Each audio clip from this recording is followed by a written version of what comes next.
Okay, I'm just doing a video on texturing, texture alignment, UV editing, that sort of stuff.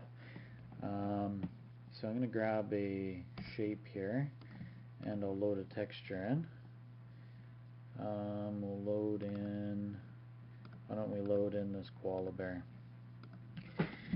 Okay, so if we take a basic shape here and we put that texture on it, that's basically what we're getting. Okay, same with this one. So those are the UV coordinates that are already coded into the shape.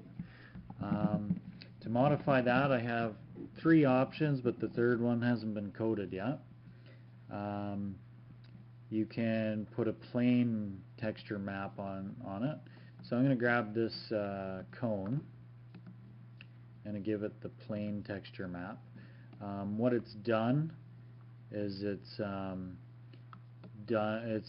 put it on, what is that, on the one side here, but you can see that it's kind of stretched, or it's skewed on the other faces. Depending on how you wanted that plain texture map to go, you can play around with these locks, and you can change the way it puts it on there. Okay, so now you can see it's popped it up there.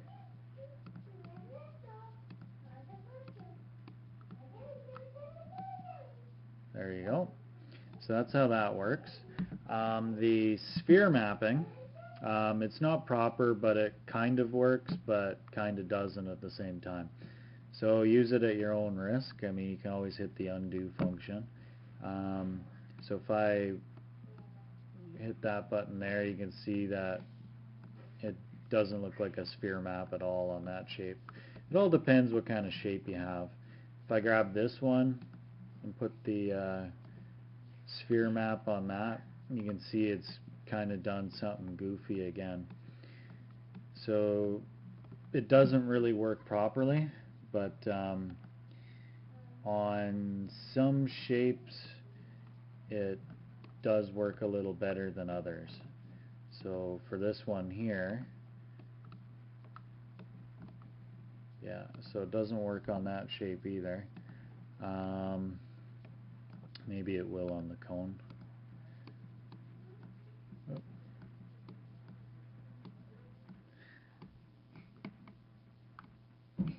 So it didn't really work on that shape either. Gosh, do I have an example here? Oh, maybe on one of these shapes.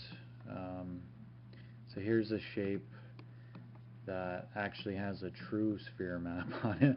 You might just want to use one of those shapes when you're doing this, but I'll hit the sphere map on here. You can see what it's done. This shape, it worked a little bit better. It's not a lot better, but it sort of worked. It all depends what your shape looks like.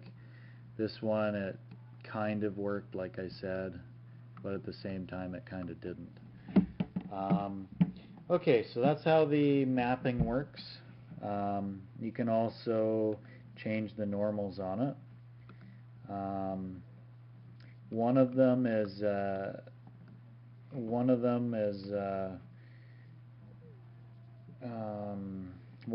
the dark basic normals. It just uses that, or you can use the other one. It's just an alternative one that I've coded. That's basically it. You could probably see it better in a new shape. Let me just move this one over.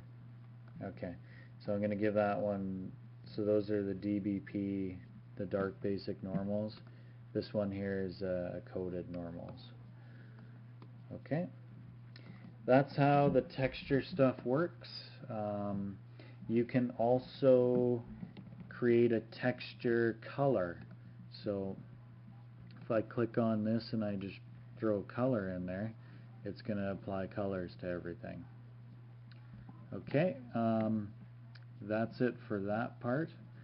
I will do another video on vertex tools, animation, and these AGK functions that I've coded in.